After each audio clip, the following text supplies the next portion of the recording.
लेकिन जब आचार्य प्रमोद कृष्णम उनसे मिलने सीतापुर जेल गए, तो उसके बाद आप देखिए कि जो बात आचार्य प्रमोद कृष्णम ने मीडिया के सामने कही वो हैरान करने वाली थी। आचार्य प्रमोद कृष्णम ने ये बात कही मीडिया के सामने में कि हमने जाके देखा है, आजम खां से मुलाकात की, बात की और बात तकरीबन बहुत देर तक, सवा डेढ़ घंटे तक आजम खां से बातचीत हुई और उसमें हमने देखा कि वो टाट पर सोते हैं।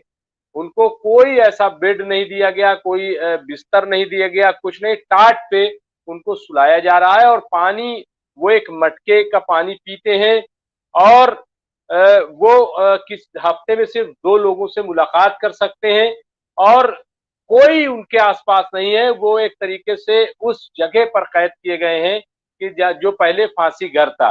ये तमाम सिचुएशन बताते हुए आचार्य प्रमोद कृष्णम ने ये बात कही थी कि उन्हें एक आतंकवादी की तरह उनके साथ सलूक किया जा रहा है। तो ये जब बात आई और ये सवाल उठाया था आचार्य प्रमोद कृष्णम ने, देखिए इससे पहले इस तरीके का सवाल कोई नहीं उठाया। समाजवादी पार्टी अखिलेश यादव ने भी नहीं कहा। जो बातें खुल करके आचार्य प्रमोद कृष्णम ने कही, उन्होंने कहा कि क्या आजम खां को इसलिए सजा दी जा रही कि वो मुसलमान है? क्या आजम खां को इसलिए सजा दी जा रही है कि वो एक एजुकेशनिस्ट है, उन्होंने यूनिवर्सिटी बनाई? क्या आजम खां को इसलिए सजा दी जा रही है क्योंकि वो गौ भक्त है, वो गाय जो है वो दान करते हैं, इसलिए उनको सजा दी जा रही है? क्या आजम खां को इसलिए सजा दी जा रही है कि वो सच बोलते हैं और सच जो है वो बात करते हैं, क्या इसलिए सजा दी जा रही है? तो ये जो सवाल उठाए गए थे वो बड़े इंपॉर्टेंट थे और उसका भी कहीं ना कहीं देखिए असर नजर आता है। तो इसलिए मुझे लग रहा है कि अब ये पूरा माहौल बनता दिख रहा है और हकीकत ये है कि पहले ही सुप्रीम कोर्ट का रुख किया जाना चाहिए था। अगर पहले और रुख कर लिया जाता तो शायद जो 5-6 महीने की परेशानी है वो न होती। देखिए 26 महीने या 2.5 साल जेल में रहना बहुत बड़ी बात है और ऐसी सूरत में कि जब अभी कोई उन पर जुर्म साबित नहीं हुआ है, सिर्फ इल्जाम आयद किया गया है और 2.5 साल की वो जिंदगी गुजार रहे हैं और कितनी मुश्किल जिंदगी। इस दौरान उनको कोरोना भी हुआ, हार्ट अटैक के वो मरीज भी हुए, आंख भी उनकी देखिए सही नहीं थी। अगर आप गिरफ्तारी से पहले अगर उनको आप देखेंगे तो आपको पता चलेगा कि वो ब्लैक चश्मा लगाते थे। तो चूंकि आंख भी उन्होंने खुलवाई थी और आंख उनकी सही नहीं थी, ऐसे में उनको एक अंधेरे में रखा जाना, मैं समझता हूं कि ये तमाम चीजें जो है बहुत खुलकर सामने आ गई हैं और अब उनके साथ लोगों की हमदर्दियां जुड़ रही हैं, वो लोग उनके साथ खड़े हो रहे हैं और इसमें पार्टियां भी, खासतौर से अगर असदुद्दीन ओवैसी को आप देखेंगे तो वो मुस्तकिल जो है वो उनकी हिमायत में बोल रहे हैं, उनकी हिमायत में आवाज बुलंद कर रहे हैं और पहले भी वो बोलते रहे और इसी बुनियाद पर बोलते रहे हैं कि आखिर विपक्ष जो है वो क्यों चुप है। और आचार्य प्रमोद कृष्णम को भी अगर आप देखें तो वो भी विपक्ष पर हमलावर है। वो हुकूमत से ज्यादा अपोजिशन को कह रहे हैं कि अपोजिशन ने मुसलमानों को अछूत बना दिया है। उनको लगता है कि अगर वो मुसलमानों से बात करेंगे तो हिंदू वोटर भाग जाएगा, अगर वो मुसलमानों से बात करेंगे तो उन पर मुसलमानों का ठप्पा लग जाएगा।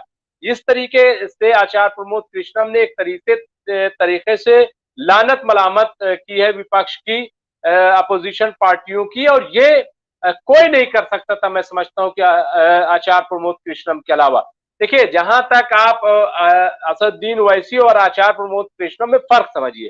देखिए जब असदुद्दीन ओवैसी कहते हैं ये बात, तो जाहिर है कि उस पर एक मुस्लिम का लेबल लगता है कि मुसलमान जो है वो हिंदुओं के खिलाफ बात कर रहा है, ऐसा एक मैसेज हो जाता है। लेकिन जब आचार्य प्रमोद कृष्णम कहते हैं और असदुद्दीन ओवैसी से आवाज में आवाज मिलाते हैं तो परसेप्शन बदल जाता है। इसी तरीके से देखिए अगर असदुद्दीन ओवैसी जेल में जाते आजम खां से मुलाकात करने और वापस आकर के बयान करते तो शायद कम लोग यकीन करते। वो कहते कि अरे ये सब सियासत कर रहे हैं, ये पॉलिटिक्स कर रहे हैं और ये एक माहौल खराब करने की कोशिश कर रहे हैं, मुसलमानों को भड़का रहे हैं, इस तरीके की बातें शायद कही जाती। लेकिन आचार्य प्रमोद कृष्णम जो आप देखें कि कल्कि धाम के पीठाधीश्वर हैं, वो कांग्रेस के बड़े लीडर हैं, प्रियंका गांधी के सियासी मुशीर है। फ्यूचर में, भविष्य में वो रहेंगे नहीं रहेंगे मैं उसकी बात नहीं कर रहा हूं, लेकिन फिलहाल जो है एट अ टाइम जो है वो अभी प्रियंका गांधी के सियासी मुशीर हैं। और फिर जब वो जेल से आए तो उन्होंने, आप देखिए कि नॉन पॉलिटिकल बयान दिया, कोई पॉलिटिकल बयान नहीं दिया उन्होंने।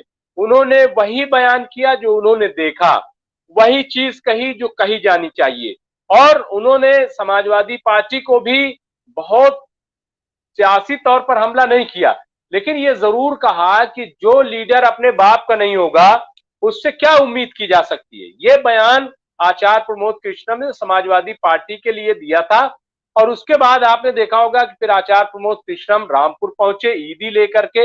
ये भी हिंदुस्तान की तारीख में ये पहला मौका है कि कोई आचार्य, कोई जो है साधु संत अपने संतों के साथ वो ईदी लेकर के पहुंचा। मुझे, मेरे ख्याल से ये जो काम हुआ था ये तारीखी है, ये हिस्टोरिकल जो है वो वर्क है, काम है। और ये तारीख में दर्ज किया जाएगा आने वाले दिनों में।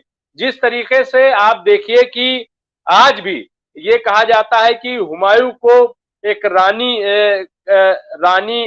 मुझे इस वक्त नाम याद नहीं आ रहा है, रानी जो है वो ले करके, पद्मावत या कौन रानी है, वो ले करके हुमायूं को राखी लेकर के पहुंची थी और हुमायूं को राखी बांधी थी और हुमायूं ने उनकी मदद की थी।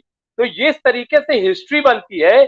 और मुझे लग रहा है कि जब आजम खां जेल में है, उनके बच्चे परेशान हैं, उनकी वाइफ तदीन फातिमा परेशान है जो 10-11 महीने जेल में रह के आई, बेटा 2 साल जेल में रह के आया।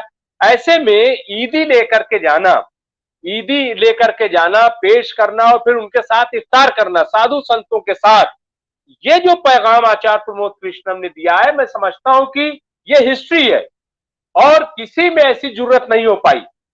अखिलेश यादव हो, मुलायम सिंह यादव हो, कम से कम मुझे नहीं मालूम कि क्या वो अफ्तार पार्टी में ऐसे गए हैं या कभी आजम खां के यहां वो ईदी लेकर के गए हैं, क्योंकि आजम खां तो 2.5 साल से जेल में बंद है।